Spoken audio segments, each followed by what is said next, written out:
All right, thank you everybody for coming. This is our panel on what's next for community planning groups. We'll be talking about what a community planning group is, how you can get involved, and what the new proposed reforms are for community planning groups. So thank you all for being here. We got a great panel for you of community planning group members, and I'll have them introduce themselves. Gail, you want to go first? Sure. Hi, everyone. I'm Gail Friedt. I am a nurse. I came to San Diego in 1989 as a Navy nurse, and I sort of never left. I'm originally from North Dakota, so I think I'll tell you why I didn't leave. I currently live in Hillcrest. I started here. This is sort of the second place I lived. I started in Hillcrest as a renter and actually joined the community planning group as a renter, and I own the condo I live in. And I'm on Uptown Planners and in my third year of a 4-year term. Great, thank you. Let's go to Dike. Yeah, good afternoon. My name is Dike Anyiwo. I live here in the Midway District, and I serve as the vice chair of the Midway-Pacific Highway Community Planning Group. I joined the board as just a normal board member, filling a vacancy in October of 2018.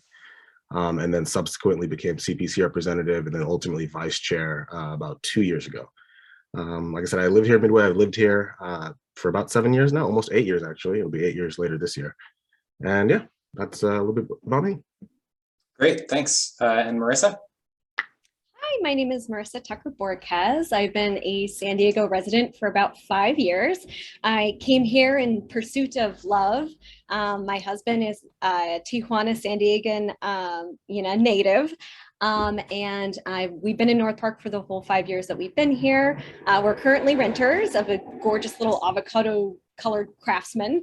And we're looking to settle roots and actually buy a home here. So if someone is selling, let me know. There's nothing on the market. Please help. I've been serving on the North Park Planning Committee for under actual election was just this last year as secretary. And then before that, I was filling a vacancy. So I think it's been about 1.5 years or so. Great. So before we hop into the questions, I just want to let everybody know that I have some questions for our panel here. I'll be asking them. And then after that, we'll be opening it up for other questions. You can drop your questions in the chat box. And then I will read them off from the chat box. But let's get into our questions first. So first, what is a community planning group and what is its role in the planning process? DK, you want to take that one first? Yeah, I can take a stab at it. I don't have the technical dictionary definition in front of me, but community planning groups in and of themselves are volunteer organizations specializing in giving land use advice and guidance towards the city. We are officially recognized by the city and the city council. But in order to qualify to serve on a planning group, you either need to be a resident, a property owner, or a business representative from an entity that exists within your community planning area. There are 42 different recognized community planning groups all spread across the city in the various different neighborhoods that we have. And then once a month, each of these groups sends one representative to an organization called the Community Planners Committee, which we call CPC. And in my mind, that's kind of like the Knights of the Round Table, everyone from every kind of corner of the city getting together once a month to exchange ideas and information. Great, thanks, DK. Marissa or Gail, you want to add on that? Anything? Sure, I think he did a great job. I think it's helpful to know that if you really want to get into the technical definition, you can always look up 600-24 of the city code to really get into the bylaws that govern us as bodies. But the only thing that I would want to extra emphasize is really what the intention of community planning groups are to be. And what it really is we're meant to be like a voice of the community. And so what that means is specifically on planning issues. So anything that the community planning group, tries to advocate for, we are not the final decision makers. In essence, we're really just an advisory board. And so our advice then usually goes to either the planning commission directly or might go to the community planning group the CPC, which then, is basically a representative body where you have one person from each community planning group, which I believe there's 52 of them around San Diego. And so that body 42, I think, but yes. 42? Okay. Okay. So that group will, each community planning group can have a representative that goes to that group, and they deal with kind of like the bigger, broader San Diego issues. And again, they're just an advisory body. So we as a group are never final decision makers, but we are intended to represent theoretically, what the community desire is. Great.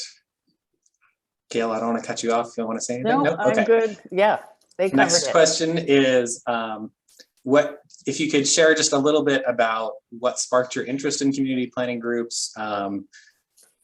How did you learn about them, and what made you decide to run? Gail, do you want to take this one first? Yeah, sure. So I had in my condo building, I had a neighbor, Patrick Santana, and he had become really involved in a lot of things in Hillcrest. And we just started talking about the Uptown planners, and he was very frustrated.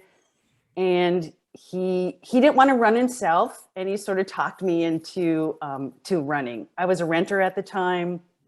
And so there were some requirements. So that's one of the first things I'll say is when we get to it is like, know what your planning board requirements are. So at that time they had 3 meeting attendances. So I attended the meetings. It was really quite frustrating to see the board and how they were, I didn't feel representing our community. So I did decide to run, but what we did at the time was really helpful is we got a group together called Rise Uptown. There was going to be 8 open seats, and we got 8 people together. So I wasn't alone during this. And we ran as that group at that time, and it was 2018, and we won all 8 seats on the Uptown Planning Board. And it really changed, I feel, going forward. I'm in my 3rd year of it, really changed the group, the planning board. So I did that. Our group was a slate of 8 pro-biking, pro-climate, pro-density folks. And I think we kind of took everybody by surprise at that time. And that's how we won those seats. So that's how I got involved. Somebody talked me into it. Cool, thank you.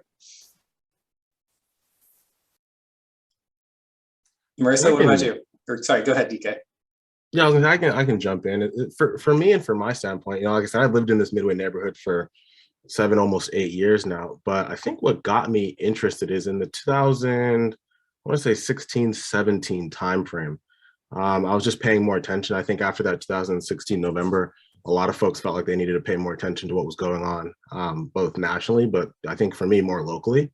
I've always been a pretty voracious reader of the news, but it wasn't until I think 2017, 2018 when I really decided that, kind of having read a little bit about how San Diego had different challenges, facing a tough situation myself with respect to my housing situation, my living situation, I started kind of just looking for resources and outlets, right, for some of this energy that I had. And so I don't remember exactly how I first heard of planning groups, but I do remember the first meeting that I ever attended. I went and just kind of sat in the audience of the Midway Planning Group. They happened to meet across the street from where I live at the time. And over the course of a couple months of just sitting in the audience, I eventually was made aware of the fact that there was actually a vacancy on our board. And because I live in the neighborhood, our chair at the time just reached out and said, hey, I've seen you at a couple of these meetings. You should really consider joining.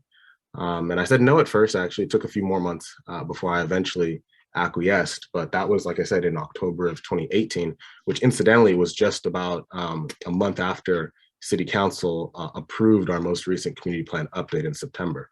So sort of on the back of that work that the group had done before, I sort of stepped up and decided to help us carry, the work that had been done forward into implementation, right? It's one thing to plan, but it's an entirely another thing to implement. And that was a big part of what appealed to me, was being able to be in a position to help shepherd, right, some of that vision that had been articulated in our community plan update, over the line. And with mixed results today, but at the time, that's what I was thinking. Mm-hmm. Great, Marissa? Yeah, it's a little bit of a circuitous story, but I'll keep it brief. Long story short, before moving to San Diego, my husband and I lived in Palo Alto. I also like to lovingly call it Shallow Alto. And while I was there, I was reading the local paper fairly regularly, and I noticed that there was a 50 plus affordable housing community that was trying to get built in Palo Alto, desperately needed. Obviously, we really need affordable housing. And every time it would come up, it got voted down because it didn't have enough parking, or it didn't have this, it didn't have that. There was like a myriad of things, but there was always something to keep it from passing, even though the thing we needed desperately the most was housing. And so the straw that broke the camel's back, so to speak, because I'm a former engineer. I was not interested in housing or planning or anything like that. But the straw that broke the camel's back was I read it in the newspaper that the billionaires in Palo Alto are making it so that us regular millionaires can't afford to live here. And I was like, this is insane. And so I really started to learn about land use issues. And then we moved to San Diego. And really, I learned about community planning groups. I'm a little embarrassed to say this, through Twitter. And so, I mean, social media can be a really great resource for organizing. And so I learned about community planning groups, and I just showed up one day. And honestly, like at community planning groups, like people are so welcoming. They are so willing to chit chat. I think it's a little hard on Zoom right now. Like you don't have the conversations in between. You can't sit next to each other. But like, I guarantee, like if you show up to your community planning group and you start asking questions, especially, and because Zoom is hard, so you might have to like reach out to members on the side, like people really want you to get involved. People really want you to be part of their community and part of this, advisory process, because I do think we need diverse voices. And I do think we need people, who will, stand up and say, hey, housing is a really important issue to me, or transportation is a really important issue to me. And if those things matter to you, then you absolutely belong on your community planning group. Yeah, I think we've all felt that that Zoom fatigue and that lack of those little easy conversations that happen in between throughout this and various aspects of our lives. But two things that I wanted to bring out that I heard Dike and Marissa mention. Marissa, you talked about affordable housing, and Dike, you talked about the community plan update. And so that sort of brings me into the next question, which is like, what is an issue that you've worked on at your community planning group that you felt that you had a positive impact on? Who do you want to take a stab at that first, Jesse? Up to you guys. Anybody want to jump in? I think DK has the best story on this one, man. Yeah, I can take it. It's fine. There have been a few things, right? So like I said, I've been involved almost 4 years now, about 3.5 or so. And I would say by far the most prominent, most rewarding amount of work or piece of effort that we put forward was not so much the community plan itself and the update that came around there, but the subsequent Measure E campaign that we ran that wound up becoming a citywide issue, just due to the nature of the issue. And so, for those of you who don't know, the Midway-Pacific Highway Community Planning Area is north of downtown and west of the 5 freeway. And because of that designation, it was sort of included in a loosely worded ballot measure back in 1972 that citizens of San Diego passed that said everything north of downtown and west of the 5 freeway is subject to a 30-foot height limit for new construction. And so one of the things that was really interesting is if you look at kind of Midway District and where we are in the history of the neighborhood, our proximity to the Navy's Navarre facility and what we now call Liberty Station, what used to be called NTC, a lot of the businesses and land uses that have been historically associated with this neighborhood have been heavy industrial and commercial. When that community plan update got passed in 2018, we dramatically transformed the zoning, enabling a lot more residential. I think it's almost 11,000 different units that are now allocated to our community plan that weren't there before.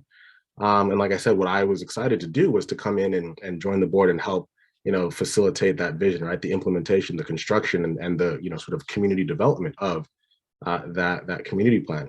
And so us engaging with this Measure E constraint, this 30-foot height limit that we put on ourselves as a society, was sort of like a big first step. It was almost like a catalytic step that we looked at that really enabled the entirety of the community to realize the potential that was described in that community plan. So it took quite a bit of coordination and work and back and forth, but ultimately myself as vice chair and the lady who's our chair, Kathy Kenton, we wound up serving as what they call principal officers for a full-fledged citywide ballot measure campaign. We were on the November 2020 election. We won by a long margin. Obviously, there's been subsequent updates to that whole process, but I would definitely say like that felt at the time, and even now, you know, in hindsight, it still felt like a really important thing. It felt like a really just a good use of our time, and it felt like it was really going to be the type of effort that would result in a significant shift and a significant acceleration of that revitalization that we're looking for in this neighborhood. Yeah, you really went above and beyond on that one. That's a great story. Thank you.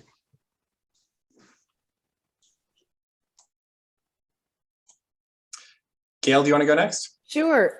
So I think the biggest thing is, at least the board I'm currently on, is we're working on Plan Hillcrest, and we're still in the plan on that. So I think that'll be, once that goes through, will be the biggest change. One of the things I think when we got the new group into the community planning board is we did change some of the bylaws to try to make it easier and more accessible for people to join. Before it used to be you had to attend 3 meetings. We actually wanted to go to 0 meeting attendance, but we got it to 2. And then we changed our social outreach. So we revamped the website, which was kind of clunky. We got an IG account, Facebook, we did Twitter, everything we could do to try to get more people involved in the community planning board. So I think that was a big thing that we did. So between those bylaws and just trying to get some energy around the board. And then of course, COVID hit, and I would say it's been really challenging during these times to try to keep that going. So, but we'll see. I think the plan, if you've been following that, Plan Hillcrest will be a significant change to the community. And so that's a big thing we're working on. Very cool. Marissa? Oh man, yeah, it's been an interesting year with Zoom, and I like that both Dike and Gail brought up community plans as well. So one of the really important aspects of what we do as community planning groups, broadly speaking, is that when there is a community plan update, community planning groups are very much engaged by the city. They're constantly like coming back with meetings and feedback. And so they're kind of a really important part of the process. And those community plans really plan for the next 20 or so years, sometimes less, sometimes more, just kind of depending on, when the city decides to update it. But those plans determine what the neighborhood grows into, what it looks like in the future. And so it is such a critical part of what community planning groups do. The other side of what community planning groups do, and I think North Park Planning Committee, it's been a really interesting year for us, because I think some of the plans that have now been put into place we are now seeing come into fruition. We are seeing a decent amount of development. And it's interesting because since they're part of the plan, we actually don't see those in our community planning group. So usually in the community planning group, we only see things that maybe weren't necessarily in the plan or that the city chooses to bring before us. So for instance, and I'm going to bring up a semi-controversial topic, but I think it really did keep the North Park planning group quite busy over the past few years, which is of course the 30th Street bike lane. And so that was something where the city would come with fairly decent regularity. When we were in person, they would plaster the plans on the side so that people can choose that, or at least understand, like, what is the A option? What is the B option? And so it was one of those things that it was a critical decision that had to be made. And so obviously it was very controversial. There were incredibly diverse, and broad opinions in the city. And a lot of those were, the community planning group became a forum for those opinions. And I think that's a really important thing that the community planning group can be, is this public forum. And so I think that events like that and things that come up, like these are really important things that we work on, and is the kind of work that you would experience in your community planning group. Great. I don't want to take up too much more time before we get into the reform stuff, but I did want to ask you, so we've talked about we talked about community plans, we've talked about height limits, we've talked about bylaws. All of these are sort of relatively technical things. And I feel like we may have some audience members who may be feeling like, okay, but why do I care about those things? And so I was wondering if you could take a little bit of time to talk about, you know, when you're making an impact on these things, like what are the values that you bring to that, and what are the values that you think you can advance by participating in your community planning group?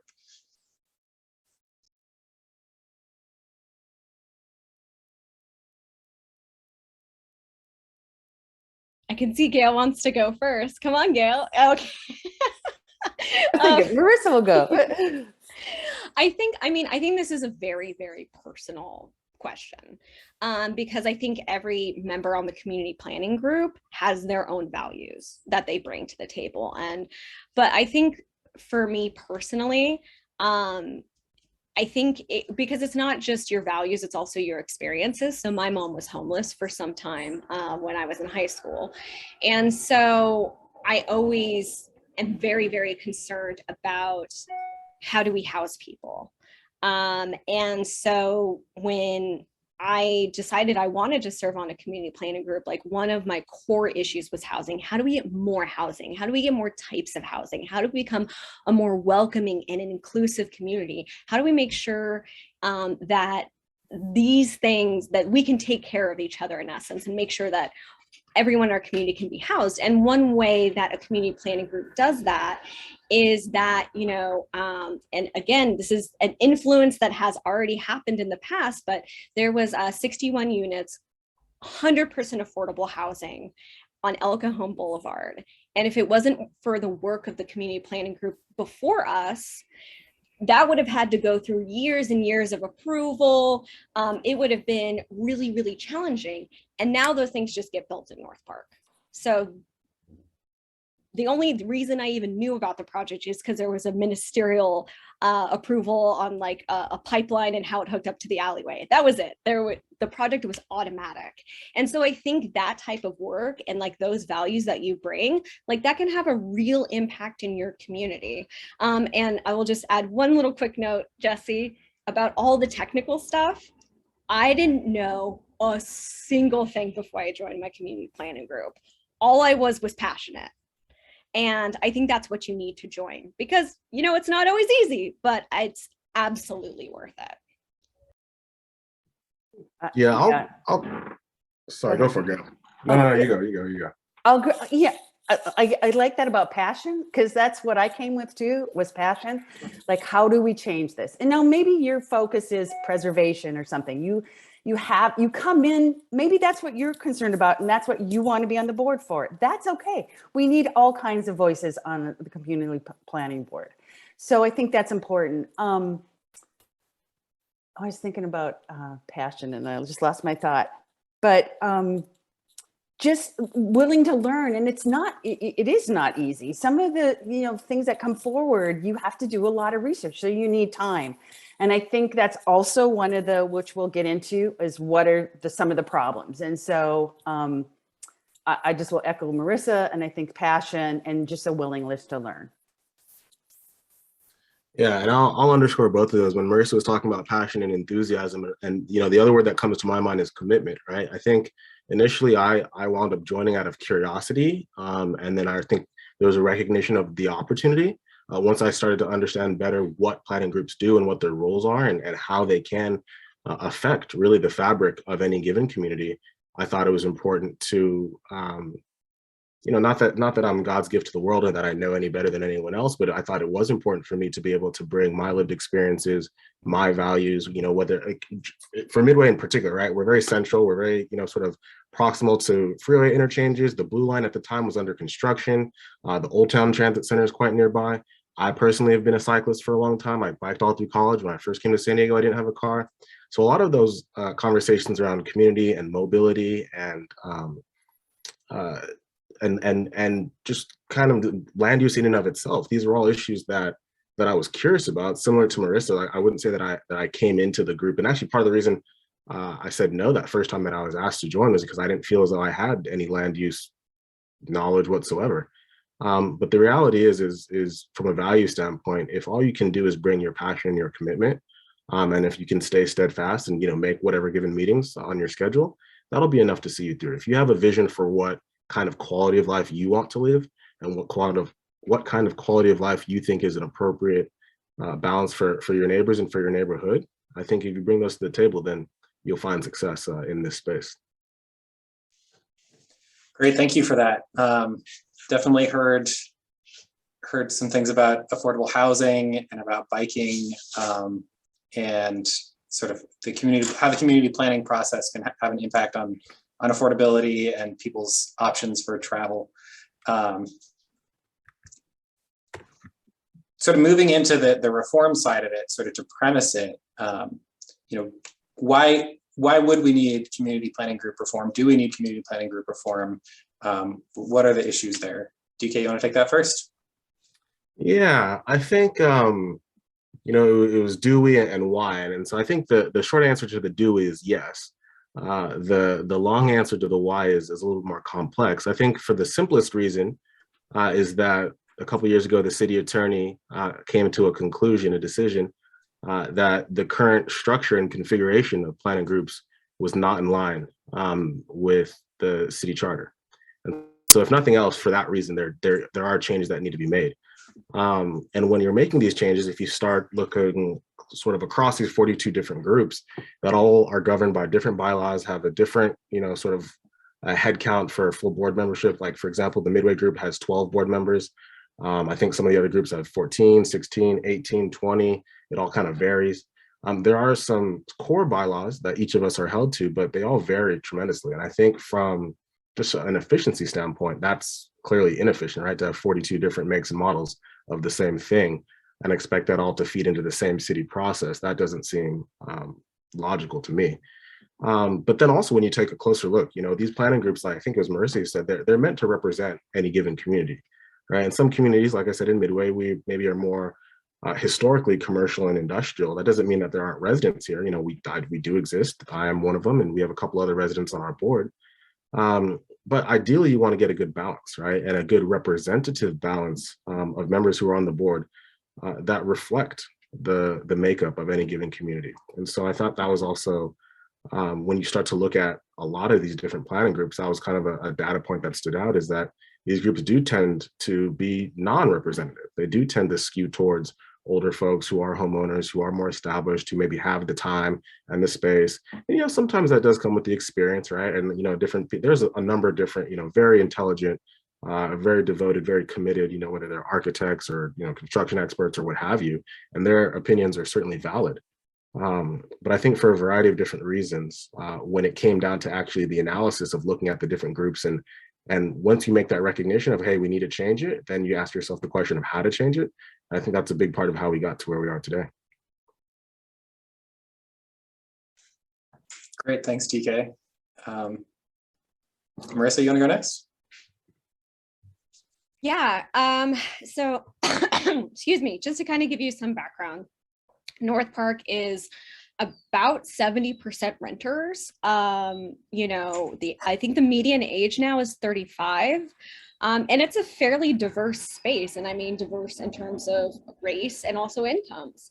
And I know Circulate San Diego came out with a report that talked about community planning groups and how non-representative they were, just in San Diego broadly, but even within their communities. And definitely within the North Park Planning Committee group, like there are not 70% of renters on the board. In fact, the majority are homeowners. And so, I mean, I think that is a challenge of representation and whose interests the community planning group serves. If community planning groups do broadly represent wider, older homeowners, they're going to have very, very different interests than people who are trying to buy their first home or are renting so that they could save up for a home.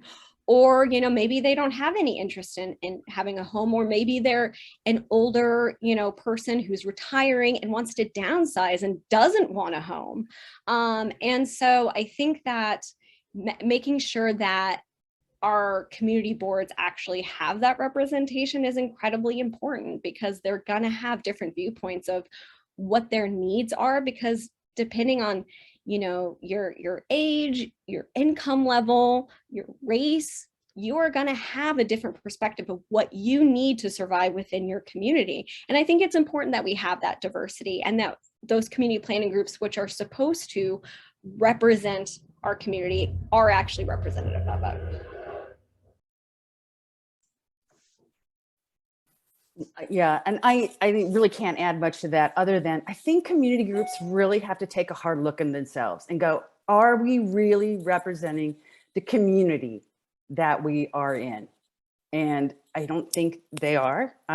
So I'll just say that we're a larger group of 17. It's majority male, white homeowners.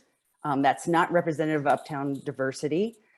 I'm one of 4 women on that group, but and age wise, I'm at 59 and one of the younger ones. I mean, that's crazy. So also, you have to look at that. When are the meetings? How can we make these easier for women with children to attend? It's a little bit easier on Zoom because you're not, face to face, but some of our meetings have lasted till 10:30 at night on Zoom. So that's not convenient for anybody.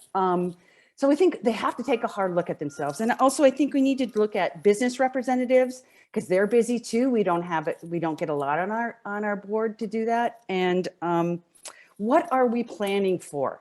Are we planning for, we don't want to change anything because we like the way things are? Are we building for the future? Are we really looking ahead and saying, is there enough housing for people? Are we going to get people around in public spaces? Is there going to be enough parks? That's what we need to build for, is really the future, and not really not concentrate on, we don't want anything to change because we like it the way it is. So I think it's really, we need to take a hard look at ourselves when we're looking at those.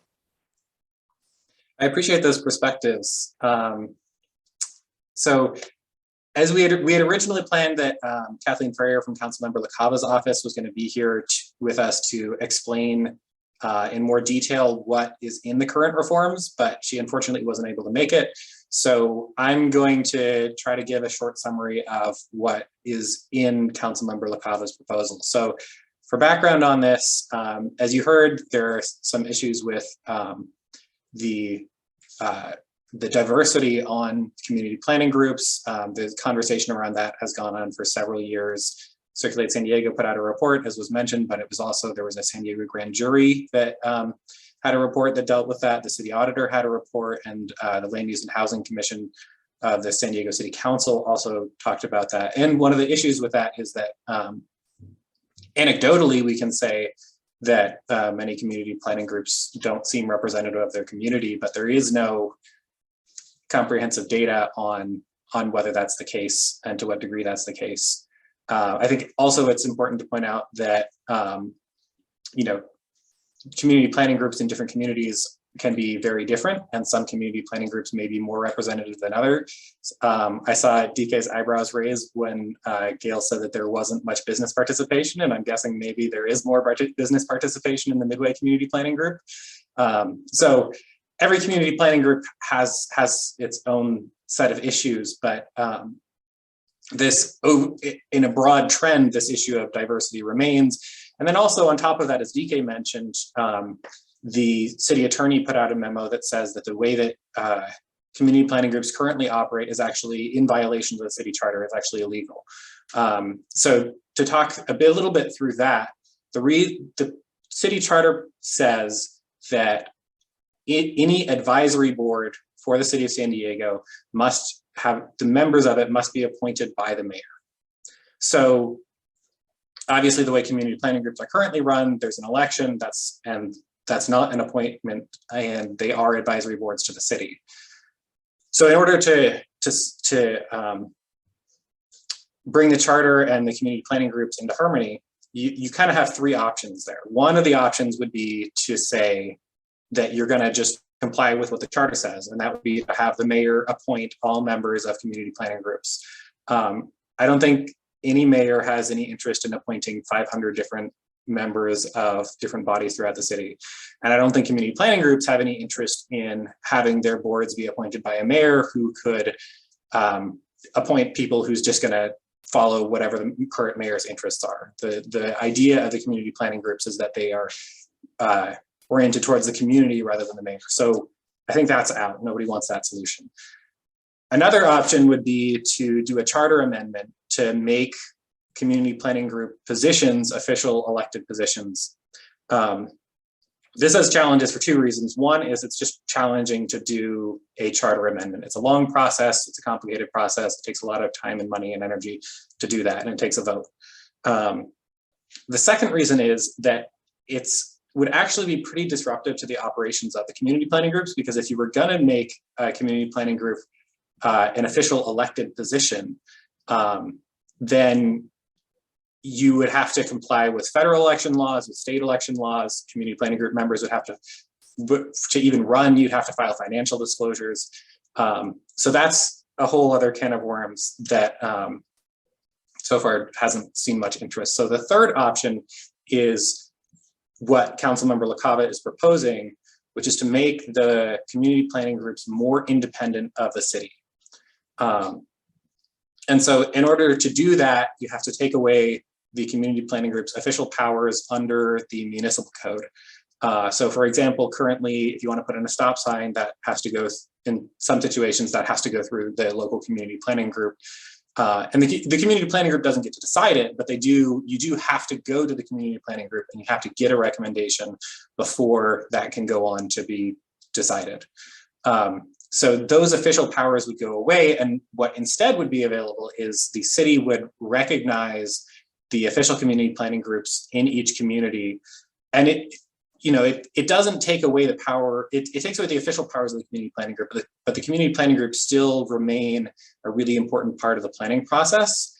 The planning department, when they do outreach, would do that outreach not only to community planning groups, but community planning groups would be a major part of that. Community planning groups still retain their voice as a community voice. We have, town councils, which have no official designation by the city, but are still really important community voices. So the community planning groups, in the same sort of way, would remain an important community voice, and not only that, but would have some official recognition. And then on the topic of diversity, the Councilmember LaCava's proposal has some provisions in it which hopefully would result in more diverse and representative community planning group boards. So, for example, currently many community planning groups require that in order to even vote in an election, you have to have attended 1 or 2 community planning group meetings in the last year, which would be kind of like saying, if you want to vote for your city council person, then you have to have attended a city council meeting before you're allowed to do that.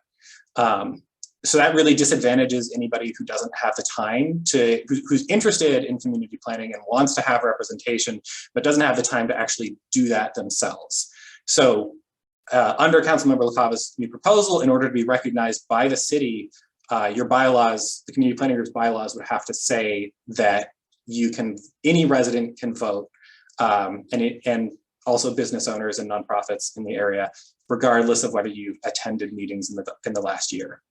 It would also require that each community planning group develop an outreach plan for how they are going to attract more diverse members. It also suggests that, but doesn't require, that there are designated seats on the community planning group board for renters, because the boards tend to be much more dominated by homeowners. So that is sort of the short version of, well, I tried to make it the short version. I'm not sure I was successful, but that's the short-ish version of what is in Councilmember LaCava's proposed reforms. I will drop in the chat box a link to Councilmember LaCava's website, which has the full text of those reforms. And I'll also drop a link to our website, which has some more information on sort of the history of CPG reform. So with that, I'll turn it back over to the panel. What are your thoughts on those reforms? What will they or won't they achieve? And let's try to get through a little bit quickly here so we can make sure we have time for some audience questions. I'll go first and fast. I think at a high level, yes, I do think these reforms will be great, with respect to the fact that we do need to change something, right? And this is how we're going to go forward. I think it's really important that, as much as this has been something of a lightning rod for criticism or conversation, I do believe that if nothing else, this action by being so visible and by being such a central part of this conversation will help further sort of, I guess, what uplift or just further improve the visibility and people's recognition of the importance of these groups.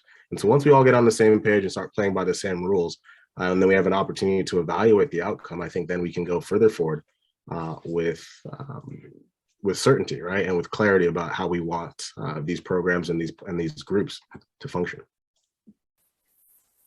I agree. I don't really have anything else to add. I think he's done. I think initially people were really upset. I think there's been a lot of good back and forth, and I think we can land on something that's going to be really helpful. So speaking to, accomplishments and things that you can do within your community planning group, the North Park Planning Committee unanimously voted for reforms of itself this year in attempts to make it easier to vote, easier to meet registration requirements, et cetera, et cetera. So I think that, and this is my personal opinion here, I do think that Joe LaCava's reforms are really critical. I think that obviously the North Park Community Planning Group found it critical enough to take their own step forward. And I do think community planning groups need to have that moment of self-reflection. And what is the purpose of community planning groups? To represent the community. And if they would hold a mirror up to themselves, they would realize, wow, we're not. The vast majority of community planning groups are not. And if we're not meeting our purpose as a, semi-public entity, then changes are needed.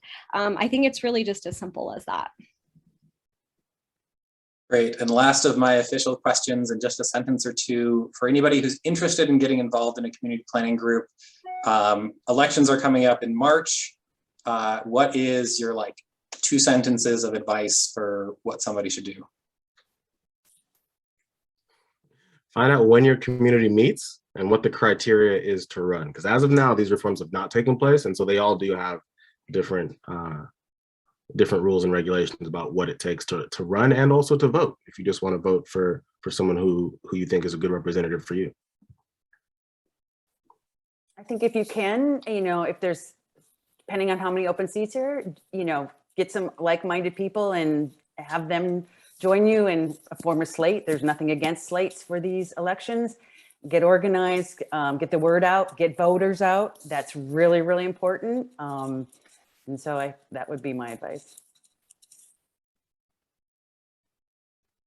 Definitely similar advice. I would definitely say, again, try to reach out to some community planning group members that are already on the board. The vast majority of them are happy to help you, happy to mentor you, and definitely to reflect what Gail said, there are slates out there.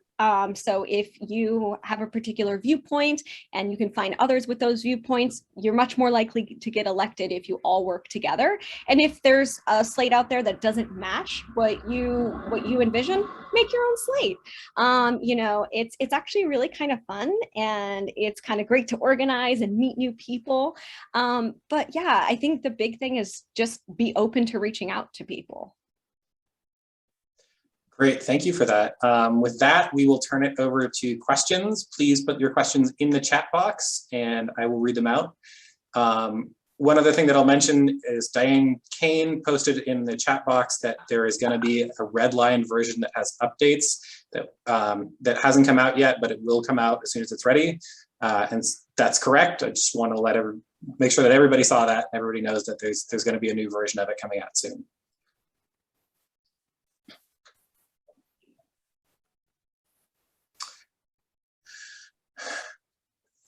Cool.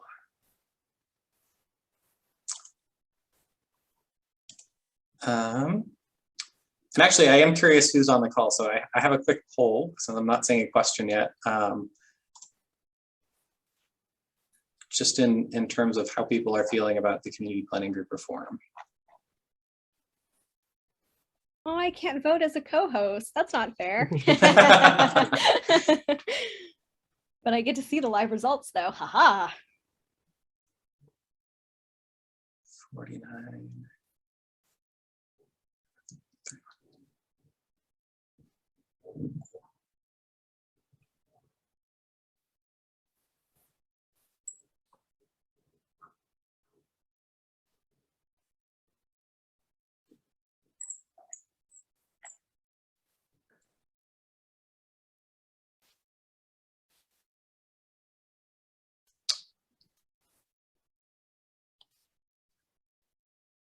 All right. Looks like we got some fairly good participation. So it looks like most of the people here are in favor.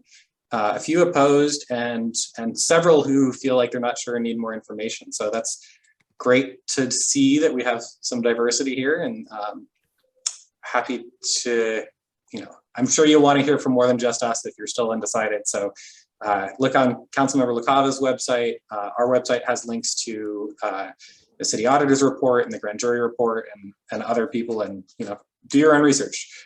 Turning to questions. Somebody asked about term limits that are universal.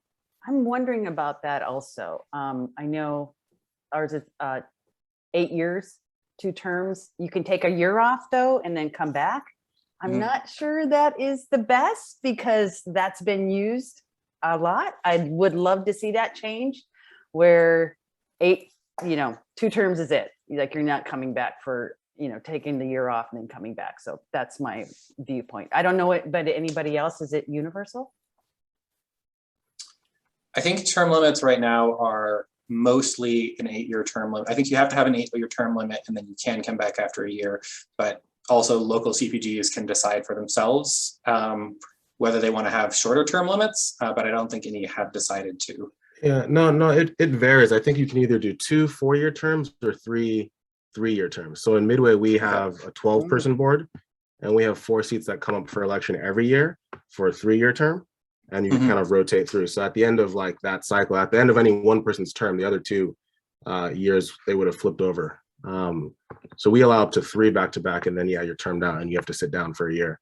I have no problem with folks coming back. I think anyone who's spent 10 years, 9 years volunteering, because I do recall these are volunteer things, and still has that commitment to serve, I think that's a wonderful thing. And I think we should not like castigate folks for being willing to do the work.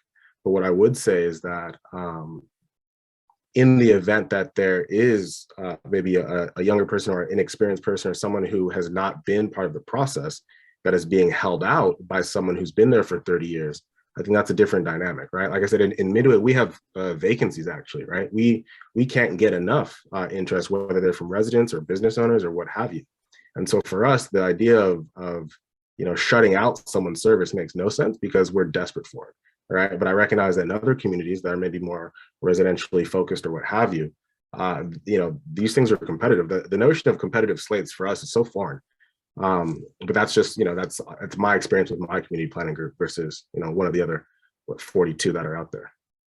Right. Jumping to another question we got, which was how can we get renters to join community planning groups? And this is a thing that I've heard a lot, is that it's not necessarily representative, but also it can be harder to find renters who maybe have the time to put into a community planning group. It's tough, right? Because oftentimes renters are the ones that have multiple jobs. They have families. They are the most, because I mean, you are really paying with your time to, have your voice kind of heard in these forums. And so it makes it very, very difficult. And I think that one of the things that we could do to get renters involved, I think Gail spoke to this, like having flexibility of timeframes. Maybe it is, maybe not the subcommittees meet at varying times. Like a lot of, people work during the day, but you might also have, fast food workers who work the odd late hours. So maybe having variable opportunities for people to get involved would be one potential way. And I know that's challenging. I think definitely having online forums has been interesting. I would have to look at the data at this, but my impression as well is that we do have more people regularly attending the North Park Planning Committee meeting. And I think that the other thing is lower the barrier to power. I do think that when people have the ability to have a voice, and by voice, I mean voting, all of a sudden that barrier to power is a lot lower. And so by having requirements of like attending meetings and going to that, like for instance, how many people here would participate in their local elections or, even follow them if you had to go to 3, city planning meetings before you could participate. So I think lowering those barriers of participation is huge. Another question we got is, what is the biggest challenge that you've experienced while on a community planning group?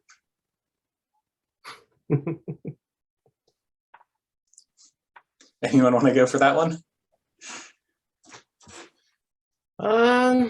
Yeah, I think for me, ignorance, right? There are a lot of people out there, and I recognize, everyone's entitled to an opinion, but frankly, some of the most difficult conversations are sometimes the best ones to have, right? And so when people come with a thoughtfully articulated, nuanced position, I'm here for that. But when people come with sort of these blanket statements and some of the, I don't want to get into it specifically, but just I call it ignorance, and logical fallacies that they bring to these conversations, it becomes very difficult to justify spending your time as an individual, away from your family, away from your friends, basically prioritizing this event when you just have to deal with people who are not tethered to the same plane of reality. But that's just me.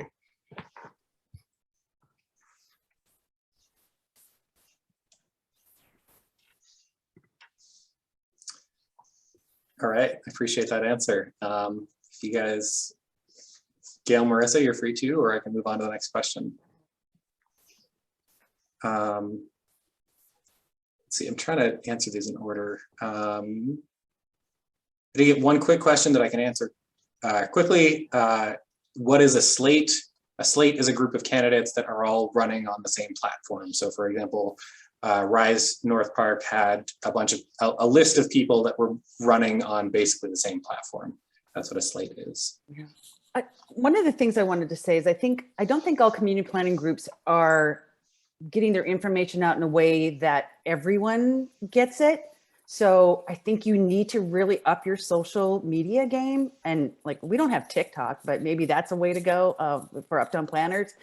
But if, I polled recently, I think maybe two or three planning groups had a Twitter account.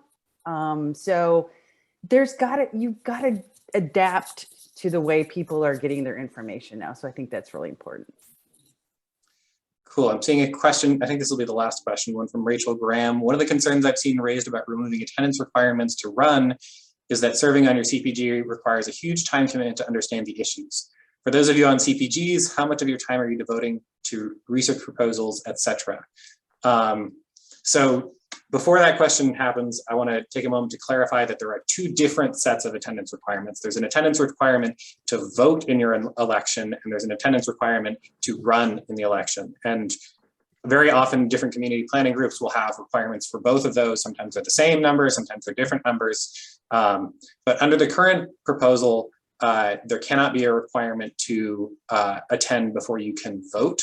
I think we're going to see when the new version comes out, whether there will be it will be possible to have a requirement for attendance in order to run. But with that clarification, turn it over to the panel.